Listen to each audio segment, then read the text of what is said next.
विधानसभा क्षेत्र की ये पुकार है कि अब की बार मुकेश आर पार। मुकेश शर्मा जमीन से जुड़ा हुआ इंसान है। कांग्रेस पार्टी, आम आदमी पार्टी जो दावा कर रही है कि केजरीवाल जो है हरियाणा का बेटा है, उन्हें आप समर्थन दीजिए। क्या लगता है कि कुछ सीटें निकाल पाएंगे या नहीं निकाल? बिल्कुल कोई उम्मीद नहीं है, कोई उम्मीद नहीं है। आम आदमी पार्टी की कोई उम्मीद। जमीन से जुड़े हुए नेता है मुकेश पहलवान जी, और वो जनता की सेवा कर रहे हैं 25 साल से। भाई मुकेश एक साफ सुथरी छवि के नेता हैं और ये पिछले 25 साल से बहुत संघर्ष कर रहे हैं। और हरियाणा का बेटा अरविंद केजरीवाल, उसका क्या रोल है? वो उसका आप यहाँ जिक्र ना करें तो बहुत अच्छा है, क्योंकि उस एक नंबर का झूठ का पुलंदा है। वो अपनी बात गाता है, लेकिन जो उसने 10 साल में दिल्ली में करना चाहिए था वो नहीं किया। तो ये जो लगातार आशीर्वाद रैली निकल रही है, जो यात्रा आप निकाल रहे हैं मुकेश शर्मा जी के समर्थन में, कैंडिडेट्स और भी है, कैंडिडेट्स यहाँ से और भी पार्टियों के होंगे, अलग अलग राजनीतिक दलों के होंगे, लेकिन मुकेश शर्मा ही। सभी पार्टियों के होते हैं कैंडिडेट तो, लेकिन यहाँ पर जो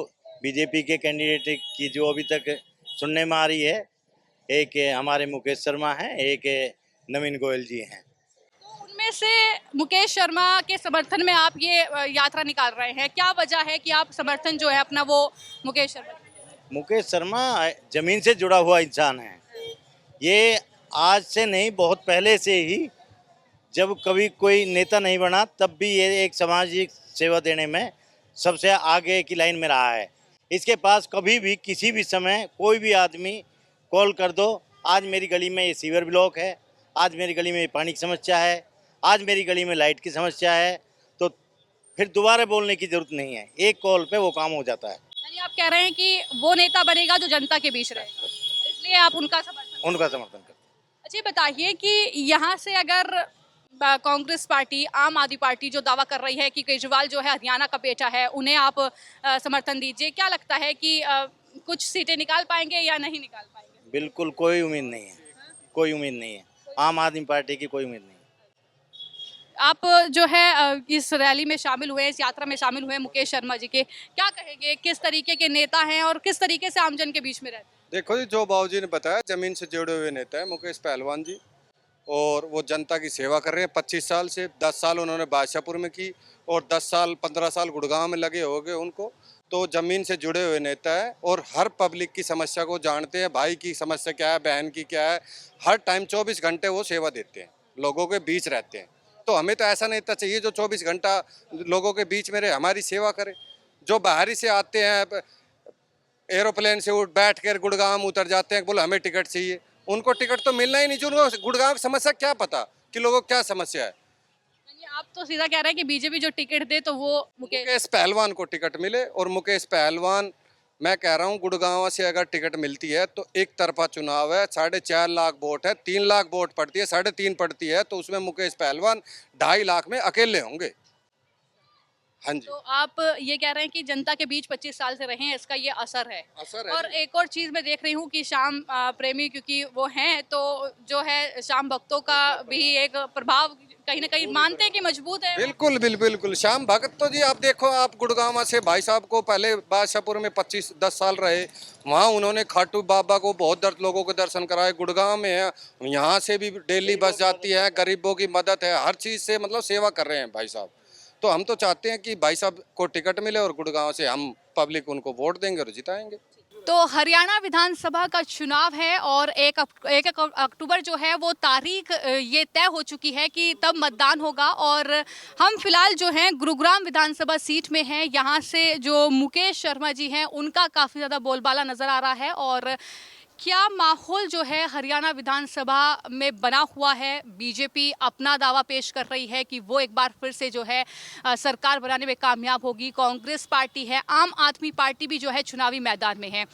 तमाम बुजुर्ग जो हैं वो यहाँ पर मौजूद हैं और जाहिर तौर पर बुजुर्गों से ज़्यादा राजनीतिक अनुभव जो है वो किसी के पास नहीं है। तो तमाम लोगों से बातचीत करते हैं और जानते हैं कि इस बार हरियाणा में क्या लगता है कि कौन जो है बाजी मारने वाला है। क्या एक बार फिर से सरकार बीजेपी बनाएगी या कोई और? तो आप बताइए ज़रा, क्या नाम है आपका? मेरा नाम कृष्ण कुमार है। कृष्ण कुमार जी, चुनाव बहुत करीब आ गए हैं और कह सकते हैं कि उल्टी गिनती शुरू हो गई है। क्या लगता है माहौल जो है हरियाणा का इस बार? वैसे तो अगर आप स्पेशली गुड़गांव विधानसभा क्षेत्र की बात करें तो इसके अंदर भाई मुकेश पहलवान जी का बहुत बड़ा अच्छा बोलबाला है। भाई मुकेश एक साफ सुथरी छवि के नेता हैं और ये पिछले 25 साल से बहुत संघर्ष कर रहे हैं। अब ये डिपेंड है कि हाई कमान बीजेपी की इनको टिकट देती है या नहीं, वो उनके ऊपर निर्भर है।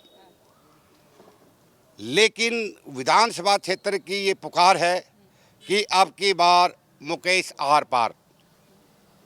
यानी आप लोग ने पहले ही तय कर लिया है कि मुकेश शर्मा जो है उनको ही जिताएंगे। डेफिनेटली जिताएंगे, क्योंकि ये एक नए की नेता है। ये समाज सेवी एक नंबर है।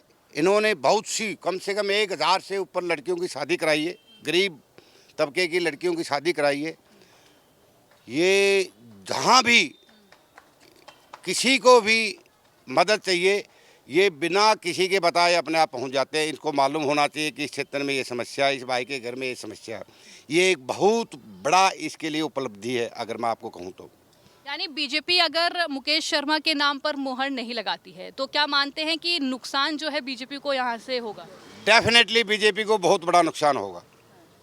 अगर बीजेपी भाई मुकेश जी को टिकट नहीं देती है तो बीजेपी एक बहुत बड़ा नुकसान उठाने जा रही है, स्पेशली गुरुग्राम विधानसभा क्षेत्र के लिए। अच्छा, ये तो आपने गुरुग्राम की बात की, लेकिन हरियाणा में सवाल ये है कि क्या बीजेपी एक बार फिर से रिपीट कर रही है या क्या लगता है, क्या टक्कर का मुकाबला होगा?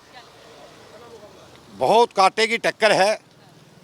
अगर मैं सही शब्दों में कहूँ तो हो सकता है मिली जुली सरकार आ सकती है। अच्छा, किस किस की सरकार मिली? ये तो समय बताएगा,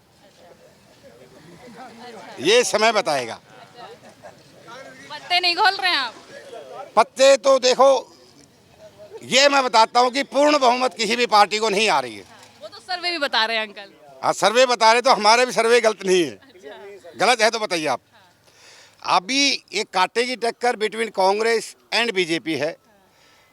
उसके बाद ये डिपेंड है कि सीट किसकी ज़्यादा आती है, क्योंकि उसको ओबियसली राज्यपाल जो इनवाइट करेंगे और बाद में जोड़ तोड़ शुरू होगा राजनीतिक, और सरकार वो बनाएगा जो अपने फेवर में बहुमत सिद्ध करेगा। और हरियाणा का बेटा अरविंद केजरीवाल, उसका क्या रोल है?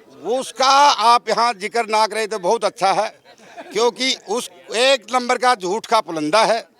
वो अपनी बात गाता है, लेकिन जो उसने 10 साल में दिल्ली में करना चाहिए था वो नहीं किया। वो बोलता कुछ है, करता कुछ है, लेकिन वो पब्लिक के सामने पूरी झूठ का पुलिंदा परोसता है।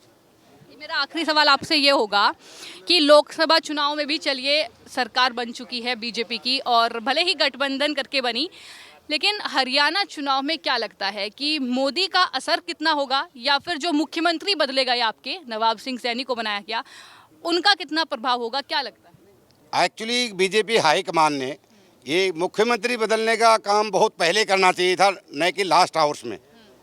इन्होंने ये प्रोग्राम कम से कम 3-4 साल पहले करना था, ताकि बीजेपी एक बहुत मजबूत स्थिति में होती आज।